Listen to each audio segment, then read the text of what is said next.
जैसे दिनों का वहम क्यों करते हैं महाराज जी? सारे दिन भगवान के हैं तो जैसे मंगलवार को नहीं नहीं करना। नहीं नहीं, इसमें शास्त्र मर्यादा है। इसमें जो शास्त्र मर्यादा है उसका हमें पालन करना चाहिए।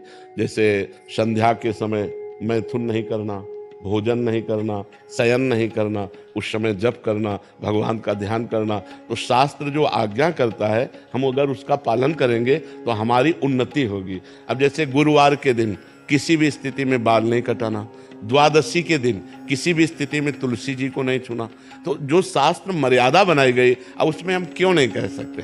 क्योंकि ये ब्रह्म ऋषियों के द्वारा बनाई हुई मर्यादा है। बुधवार को और शुक्रवार को आप बाल कटवा सकते हैं, लेकिन अन्य दिनों में कटवाने से आपके पुण्य क्षय होंगे।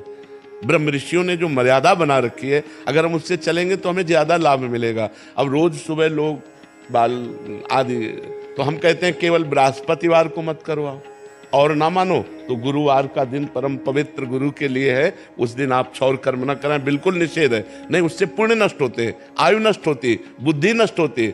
अब अगर आप नहीं मानोगे तो वैसे ही आपके आचरण होते चले जाएंगे, गिरते चले जाओगे। देखो, आप सब लोग यहाँ क्या देखने आए हो, हम आपको बता रहे हैं। आप यहाँ क्यों आए हो, हम दो बातें आपसे रखते हैं। आप क्या देखने आए हो और आप यहाँ क्यों आए हो? तो आप यहाँ देखने आए हो साधुता, भगवान के भक्त का दर्शन जो शास्त्र के अनुसार चलता है। आप आए हो अध्यात्म को पाने के लिए, आप आए हो सुख शांति के लिए, आए हो कि नहीं? अगर हम धर्म से ना चलते हो तो आप हमारे दर्शन करने आओगे क्या? हम भी तो एक मनुष्य हैं, हम भी तो आप जैसे ही हैं। अगर हमारे अंदर अध्यात्म ना हो तो आप क्या सुनने आए हो? तो आप सोचो, उन्हीं ब्रह्म ऋषियों ने ये मर्यादा रखी। वैसे ही जब हम चलते तो हमारे अंदर तेज, हमारे अंदर शांति, हमारे वचनों का प्रभाव, हमारे दर्शन मात्र से तुम्हें सुख मिलेगा। तो क्या वो आप नहीं बन सकते? आप विचार करो। तो जो शास्त्रों में लिखा है उस पे हम क्यों नहीं लगाते, उसका हम आचरण करते हैं। जैसे डॉक्टर कहता है कि आपको ये नहीं खाना, ये नहीं खाना, ये नहीं, तो हम उनसे क्यों बोलते हैं क्या दही नहीं खाना? अरे भाई, दही तो बहुत अच्छी चीज है, क्यों नहीं खाना? क्योंकि तुम्हारा रोग बढ़ जाएगा। जब तुम ठीक हो जाओगे तब तुम सब कुछ कर सकते हो, लेकिन जब तक ठीक नहीं होते तब तक तुम्हें दही नहीं खाना, ऐसा मना किया जाता ना। जब तक हमारा ज्ञान नष्ट नहीं हो जाता तब तक ये सब बातें, और ज्ञान नष्ट हो गया तो फिर कोई नियम नहीं, फिर वो सबके ऊपर पहुंच जाता है। जब स्वस्थ हो गया तो खूब दही खाओ, क्या परेशानी है? जब आप आत्मा स्वरूप में स्थित हो गए, देह भाव खत्म हो गया, तो बार बने या बना रखा रहे, क्या फर्क पड़ता है? तो हम अभी देहाभिमानी हैं, देह भाव से चलते हैं। तो हमें शास्त्र के नियमों का पालन करना। जो आज शास्त्र के नियमों का पालन नहीं करते हैं तो गिरते चले जाते हैं। अब ये शास्त्र आज्ञा करता है, जिस दिन से गर्भ आ जाए उस दिन से माता पिता को ब्रह्मचर्य रहना चाहिए। क्यों?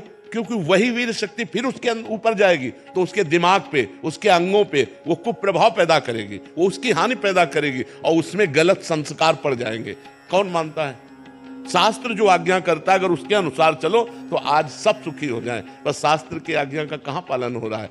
बोले प्रातः काल उठना चाहिए, ब्रह्म मुहूर्त में उठ करके गुरुजनों माता पिता के चरण छूने चाहिए। कौन मान रहा है? प्रातः काल उठ के रघुनाथा, मात पिता गुरु नावै माथा, मातृ देवो भव, पितृ देवो भव, अतिथि देवो भव। कहां गया? पहले लिखा होता था घरों में बड़े अक्षरों में अतिथि देवो भव, अब लिखा होता कुत्ते से सावधान, नहीं लिखा होता। तो हमारे जो शास्त्र कहते हैं उस पे हम क्यों लगाने का अधिकार नहीं करते?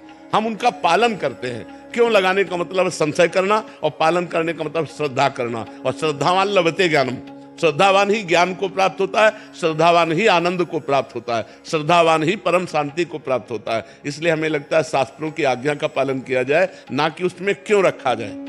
बस समझना है, हर भाव को समझना है। शास्त्र मर्यादा है। जैसे देखो, कहते हैं हम सब एक हैं, हम भी कहते हैं सब एक हैं। अब एक पिता के दो पुत्र हैं, एक बड़ा एक छोटा है। अब छोटा वाला बड़े के पैर छूता है, छूता है ना। अब ये मर्यादा है, शास्त्र मर्यादा है। तो देखो कितना अच्छा लगता है अगर छोटा वाला अकड़ के कर दे कि जिस बाप से तुम पैदा उसी बाप से हम पैदा हैं, क्या कमी जो हम तुम्हारे पैर छुए।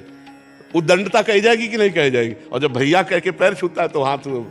तो ये जो हमारी एक मर्यादा बनी हुई है, जो हमारे शास्त्र आज्ञा बनी हुई है, उसका पालन करने से हमें आनंद मिलता है, हमें शांति मिलती है, हमारी उन्नति होती है। और जब हम शास्त्र की आज्ञा का उल्लंघन करते हैं तो अशांति होती है, क्लेश होता है और हम अवनति को प्राप्त होते हैं। इसलिए हमें लगता है जो शास्त्रों में लिखा है उसका अक्षरशः पालन करना चाहिए।